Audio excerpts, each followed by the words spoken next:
Here we are. Ladies and gentlemen, welcome to The Grind. I'm your host, Adam Johnson, 2ways10days.com. Be sure to give us a follow on Twitter at 2ways10days or AdamJ_NBAGL. Got a great show lined up. We can kind of recap the NBA G League this past week, last couple of games, a couple articles up on 2ways10days.com, and also here to take your questions too. Any G League stuff you want to talk about, we can touch on that as well. First thing, congratulations to the 5 referees from the G League who earned their call-up status today. Big moment for them, obviously. Don't have the names in front of me at the moment, but I know one of them had 12 years of experience in the G League before they got their own call-ups. So big ups to them.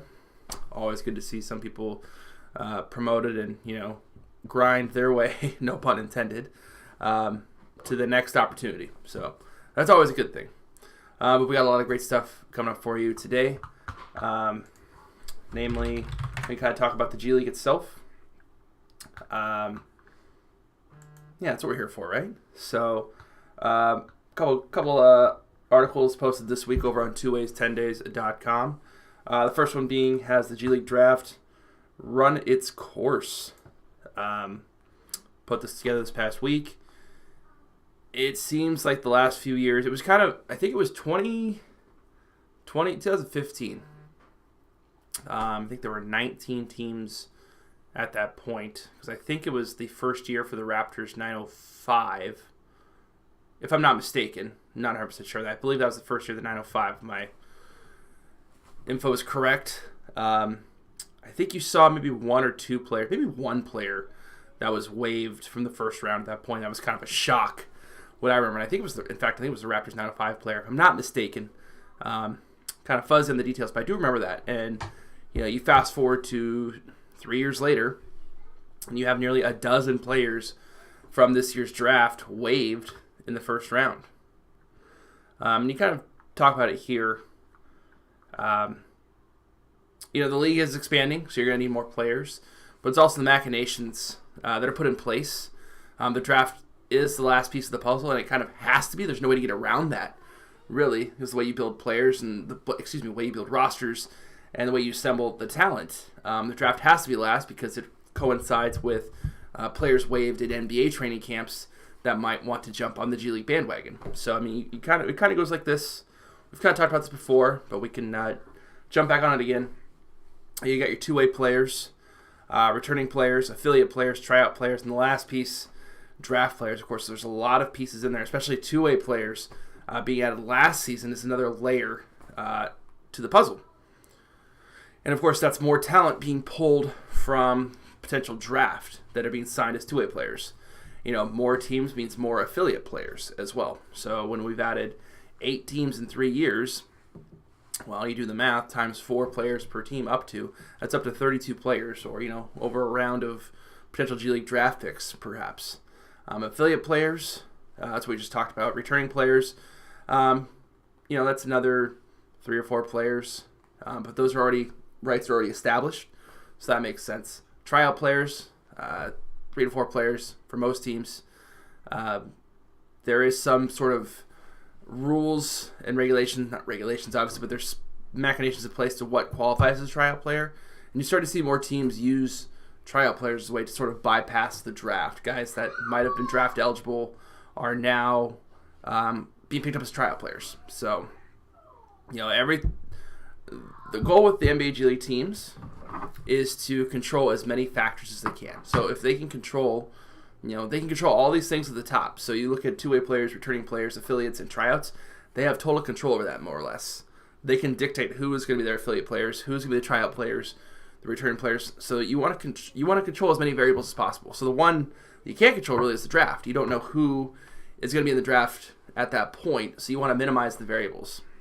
So that's kind of why the draft players are left out there, so to speak, and that's why you're going to see more and more players probably waived in the future. It wouldn't surprise me, especially when we get to 30 teams. It's only going to increase the number of players that are waived, but it's also an opportunity for guys. You never know. A guy can shine in training camp. You talk about Aaron Epps the other night for the Northern Arizona Suns. He had 24 points. I think he was the 7th overall pick in this year's draft. So, I mean, there's talent there. It's not to dissuade it or suggest the draft needs to go away. But it doesn't hold the value, obviously, that it did just a short few years ago. So right here, consider this. 27 players selected in the first round of the draft. 11 of those players are waived for opening night, including 3 top 10 picks. Ouch. If you add the second round, 18 of those 25 players selected were also waived. And it's only 25 picks, as noted, because teams were only required to make 2 picks, and some of them had already made those 2 picks by the time their pick came up in that second round. So they waived the right to make that pick.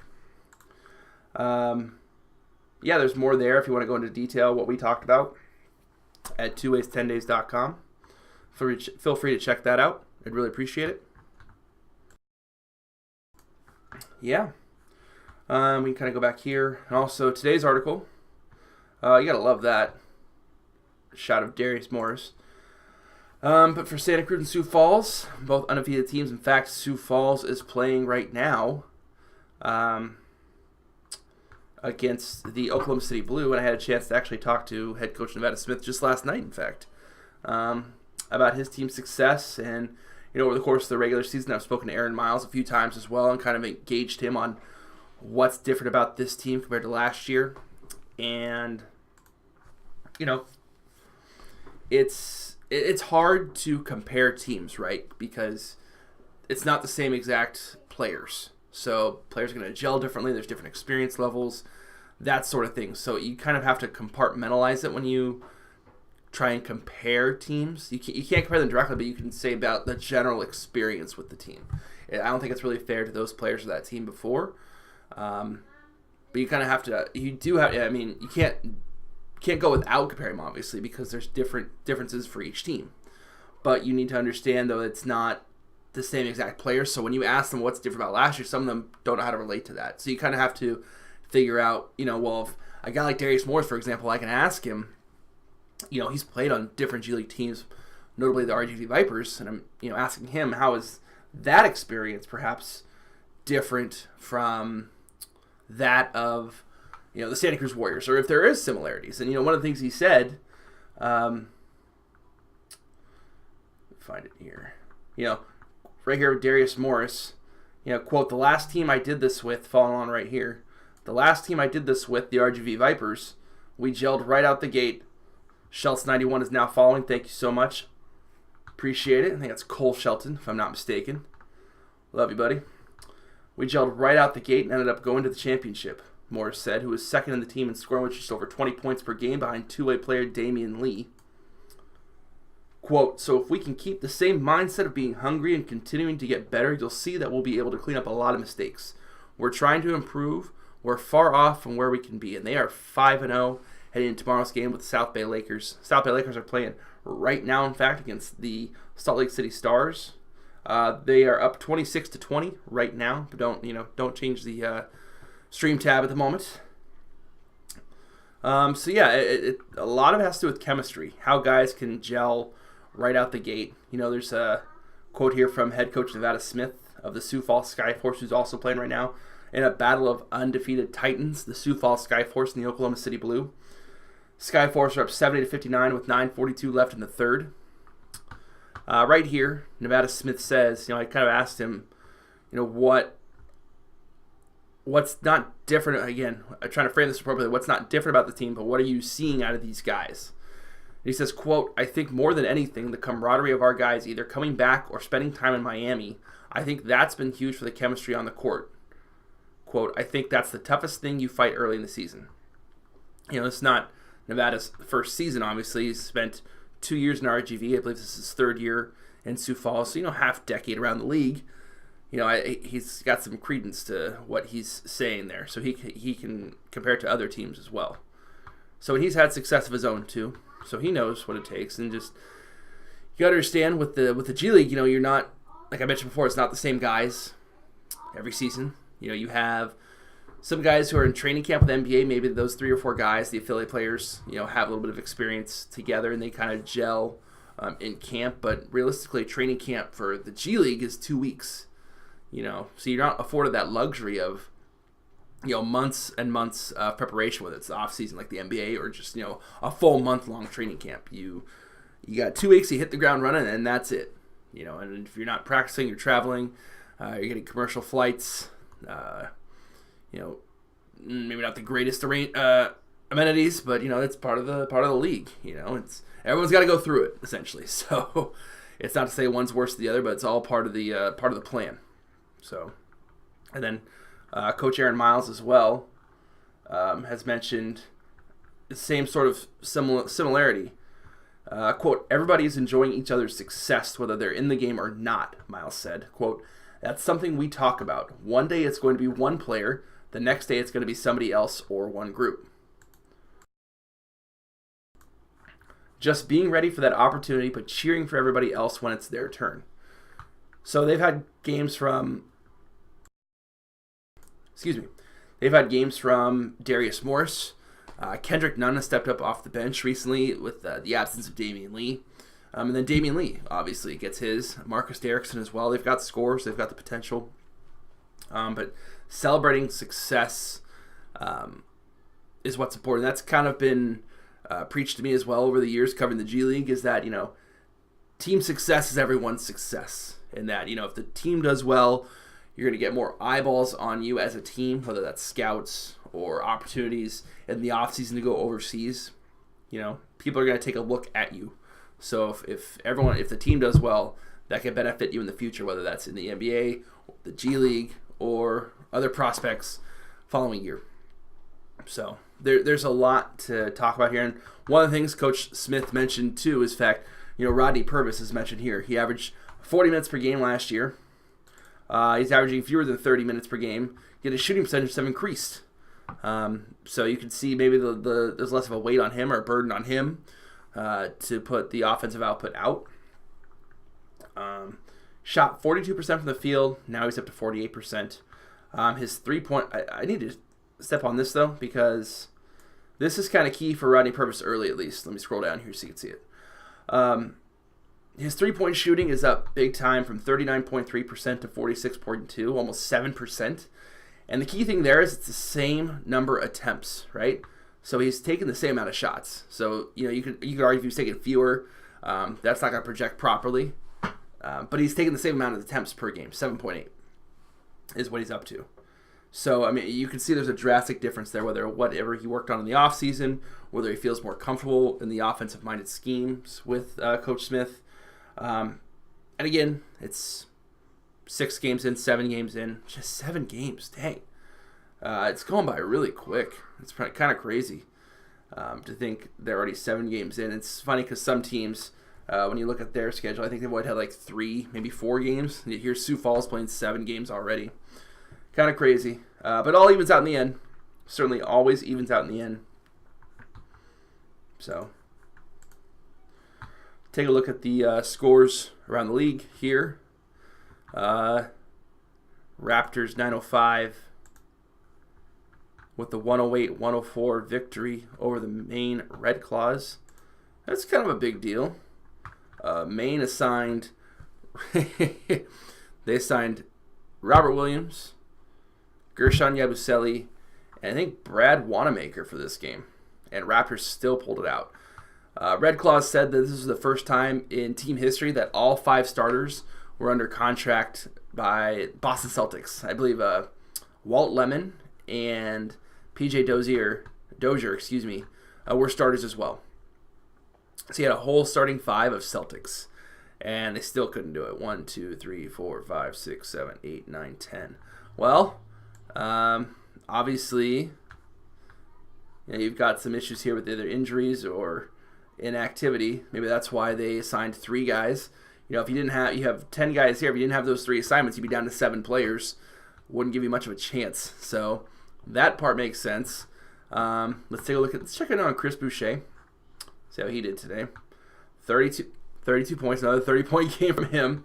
To go with 8 rebounds, 12 of 19 from the field. You got to like that. 3 of 8 from 3-point. Wow. Raptors 29% from 3. That's it. K. Felder 5 of 12. Nearly 50%, like that, obviously. But that's you want that number a little higher. Take a look at what Boston did. 9, 27, 33, obviously higher. 19 to 23, 22 27. 46% from the field, 45%, fairly close game. I think you would obviously expect maybe a little bit more from the Red Claws with 3 assignment players and their two-way guys. They are struggling a bit. I think they're now falling to 1-4 for the year. So hopefully they can turn it around. Raptors down to 5, notch another win under their belt. We can check in on these scores here. Sioux Falls leads Oklahoma City in the battle of the unbeaten, 78-70.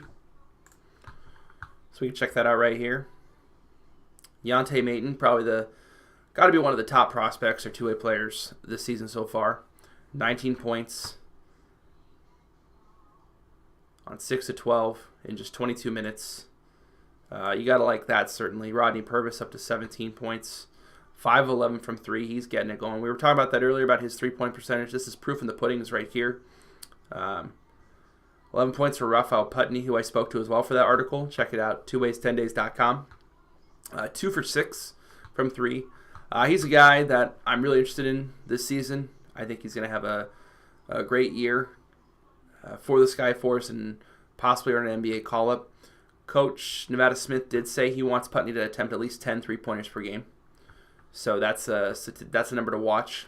He did have his career high in 3-pointers made last game with 8 in a 32-point performance.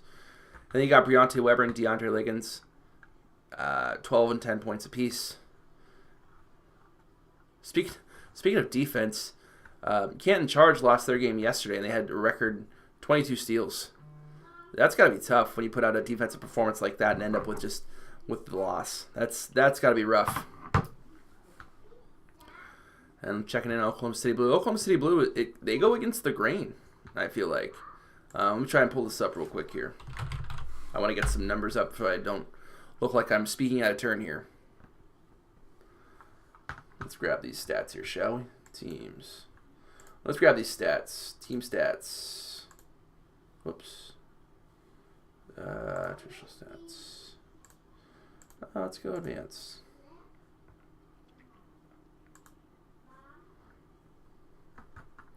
Let's bring this up. Oklahoma City Blue net rating 15.1. They are killing it. That is absurd. That is an absurd net rating right now. Again, small sample size, but they are undefeated.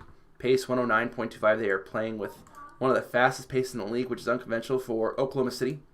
You can see right here, it's a top 5 pace. OKC and Mark Daigneault, who's entering his 5th season. I think that's a record for a single coaching stint in the league. I want to say maybe Will Voigt for the Bakersfield Jam had a longer stint, or just as long, or equal. But yeah, shouts to him, and congrats to him on that mark. Yeah, it's incredible. Usually they're more of a defensive-minded team. I don't really attribute fast up-tempo pace with OKC. But here it is. The proof is here. So 109.25 pace. Long Island Nets, the 111 pace. Good, 112. It's crazy to see that right there. And their defensive rating. Long Island Nets, I got to admit, they were not on my radar to start the season. And they are a pretty good team. Got to keep an eye out for them. But I'll fully admit that my West Coast bias is perhaps in effect. But they are definitely getting it done. We can take the traditional stats here. Pull them up. I like this new site, new page. A lot cleaner, I should say. How are they getting it done? Look at the personal fouls they draw. 26.5. They're getting to the free throw line. So free throw attempts should correlate accordingly. Yep, 33 attempts a game. They are grinding out these games from the free throw line. 70% though. That's got to improve. They are down here near the bottom. So they got to take better advantage of these free throw attempts. They are 4th worst in the league. Missing 10 a game. Ouch. If you're going to draw that many fouls and leaving 10 points on the board in a league where every game counts, you want to, even if it's just 2 or 3 more of those free throws a game can make the difference. So, especially in a tight game. Yep, and they're shooting just 30% from 3-point. That's not what you want to see either. So what that tells me is that they're a team that's physical. They are active around the basket, and they are going to attack the basket too, obviously. So that's their MO, especially if they're only shooting 30% from 3. So you want to kind of fill the paint, fill the lanes, let them try and shoot from outside. Although they do have, I think, Bryce Alford on their team, and he can get hot at any point, so maybe it's just a matter of him getting going too. So we'll certainly see, but I definitely like their prospects. They're showing it. Obviously, they're undefeated. Who knows by the end of tonight if they are still. But they are definitely a tough team, especially if you want to look at their roster. We can pull it up real quick if I can find it. Let's pull up the free throw tips. There we go. There we go. And we can do this. Oop. That'll work.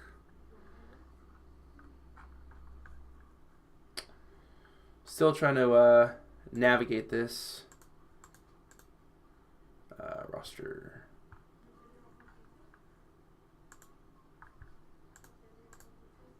Here we go.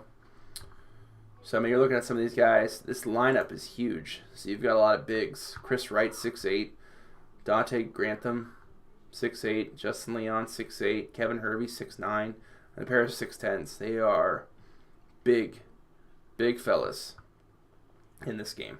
So, you know, their guards even. KJ McDaniels, 6'6". Deontay Burton, 6'5". And Hobson, 6'7", is listed as a guard. Really? All right. I mean, there's so much size here. I think the word I was given, I won't mention who said it, said that they are, quote, girthy.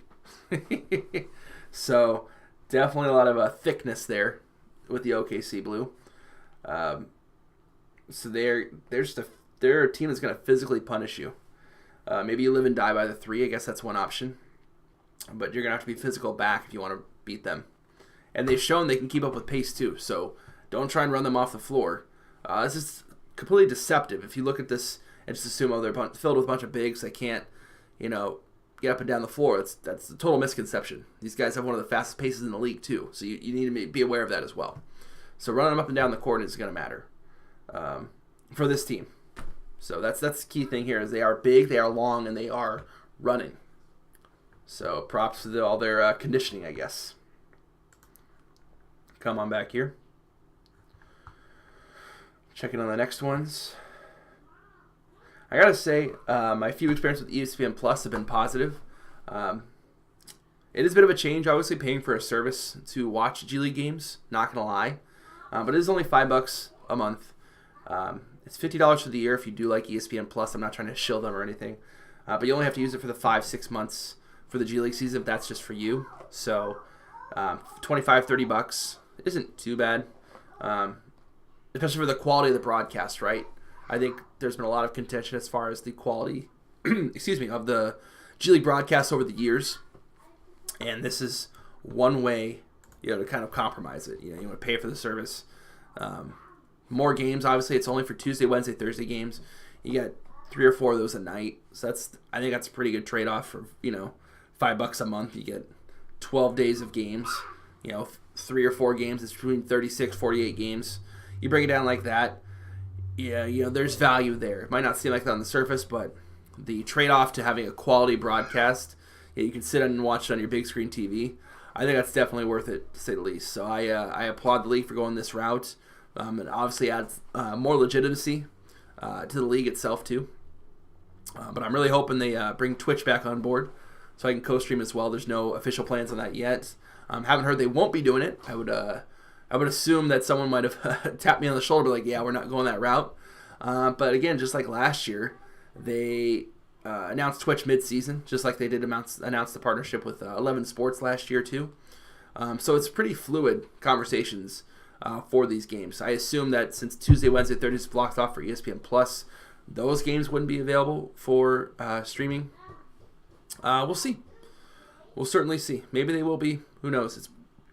It's pretty fluid when it comes to G League and broadcasting. They want to offer as much exposure as possible for their teams. And adding ESPN to the brand only helps that. So checking around the league. Oh no. What is going on here? 89-47, 6:55 in the third. That can't be good. Let's check in. Let's see what we got going on here. Drew Eubanks, 12 points. 6 of 9. Who's got it cooking on the other side here? Let's see. Angel Rodriguez, 20 points on 7 of 14. Daniel House, 19 points on 7 of 11. Not bad. Not bad at all. You know, he can get buckets. Obviously, Michael Frazier, 4 of 10, 3 or 4 from 3. Here we go. Okay. RGV, 58% from 3. What's Austin at? 30%. All right. 6 of 14 from free throw land. All right. 92%. 92%. That's great.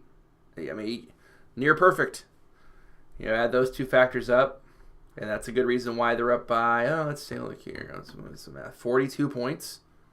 They nearly doubled Austin's output. Wow. This might be the worst loss in franchise history for Austin, excuse me. Let's see. By the quarters. 36-13 in that first quarter. Kind of evened up here. Wow, they've fallen off again. 26-8 being outscored. 91-47. Holy cow. Holy cow. It's a 44-point game right now, I think, right? Yeah, 44 points. Wow. Those games can happen from time to time in the league, though, whether it's travel fatigue or, you know, maybe guys are on assignment or not, and, you know, things are pretty fluid in the league, so you have to give yourself room to have one of these, major losses. You can't let it get on you, get you down, but, you know, you're going to lay an egg every now and then. It happens. It comes with the territory of the league, but it's how you bounce back. So, checking in here. South Bay, Salt Lake City, 45-41. South Bay picked up its first win this past week over the Iowa Wolves with a clutch 3 from Alex Caruso, two-way player for the LA Lakers. Coming in money for them. Checking in here. Scott Machado, former Santa Cruz Warrior, with the 10 points so far. Isaac Bonga on assignment, 9 points from him. Robert Heyer, 5 points. Jamario Jones, I think it was acquired in a draft day trade with the Santa Cruz Warriors. He has 6 points. Stefan Branch, 2 points for him. 2 rebounds, 2 assists. And Naz Mitru Long, 14 points for the Salt Lake City Stars. Close game, should be fun.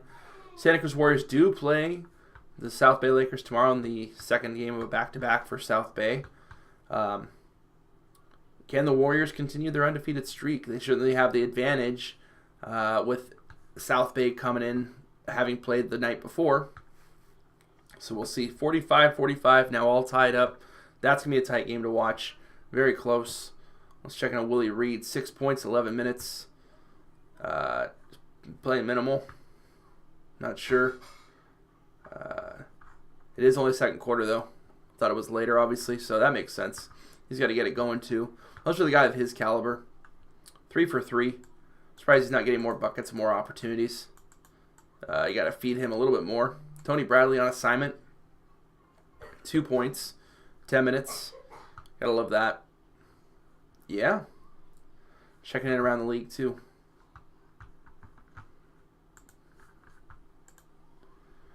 Again, I want to give a quick shout out here to the NBA G League referees that were named to the NBA officiating staff. Monty McCutcheon announced this, the NBA Vice President, Head of Referee Development and Training. Brandon Adair was already added this year, so there's 5 more. And they'll also be doing G League games still, so they're kind of going back and forth. I guess you call them like a two-way referee, so to speak, which is interesting.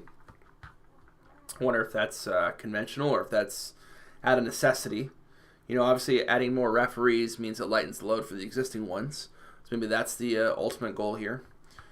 So Musa Dagger, Ashley Moyer-Gleich, Matt Myers, Fenezi Ransom, and Natalie Sago. Congrats to them. Obviously, they've worked hard enough, and the league, you have to have faith in the league that they know what they're doing to promote these guys. So congrats to them. This is probably a dream come true for them, so to speak. So it's great to see. Anytime someone can get their own opportunity, it's got to mean something. So I'm very happy for these guys to fulfill their dream, even if it is just some people want to be in the front office, some people want to be an NBA player. It's a thankless job. You don't really, referees are people that go unseen if they're doing a good job, right? They're only visible, when they're doing a bad job. So completely thankless job. I couldn't do it, certainly. So props to them for wanting to take part and be a part of the NBA organization in this respect. I got to respect it. Whether you like them, you dislike them, whatever it is. I mean, this is a true honor for them. So I'm very excited to see these guys fulfill that. So with that being said, if there are no other questions, I think we're going to wrap this up. I want to thank you guys for watching for this quick little G League insight, so to speak. I want to try and do these pop in every now and then more often. I think it's going to be a lot more fun that way for sure. Absolutely. Feel free to talk in the chat if you ever have a question. We can always do that as well. But again, I want to thank you guys for watching. Really appreciate it. I'll be on the broadcast tomorrow for the Santa Cruz Warriors on NBC Sports Bay Area, and also I think I'm not sure if it's on Facebook for everyone. Yeah, Facebook for everyone else, I believe. So you can catch me on there too. Should be a fun one. Again, Santa Cruz trying to keep the undefeated streak going. The best start in franchise history, going against the South Bay Lakers, who will be wrapping up their game against Salt Lake City later tonight. My name is Adam Johnson. Thank you guys for watching. Really appreciate it. And we'll see you next time. Again, check out the site, twoways10days.com if you haven't already. I got great content there. All things NBA G League for you there. Hopefully get more content up in the future. Got a fun article I'm working on for next week. I think that'll be a good one, certainly. About three-pointers. And how the league one time, for those of you that are watching a little bit of sneak preview or sneak peek, how the NBA G League experimented with no three-pointers for a season. So, yeah, kind of crazy. Trying to dive into that, get some fact-finding mission, and learning more about that. The G League is the place for experimentation and collecting data and gathering data, and this was one example of it. So I'm really excited to put that out there, especially the way the NBA itself has sort of transcended with the three-pointer over the last 3 or 4 seasons. So to think that they contemplated such a rule is a bit interesting, to say the least. So thank you so much for watching. Really appreciate it. And we'll see you next time. Thank you so much. Adios.